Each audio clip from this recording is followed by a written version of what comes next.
चाहे कोई किताब पढ़ो, चाहे कोई तकरीर सुनो, इस बात को मद्देनजर रखना कि पढ़ने वाला बक सकता है, लिखने वाला बिक सकता है, अली और उसकी औलाद में कोई कमी नहीं हो सकती। मां की शराफत की मजबूरी है कि अली और वलीउल्लाह का दिफा करते रहेंगे।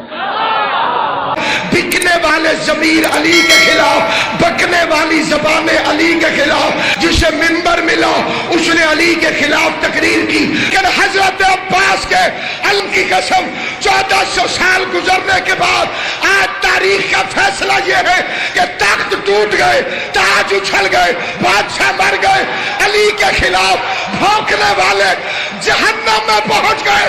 अली कल भी अली था।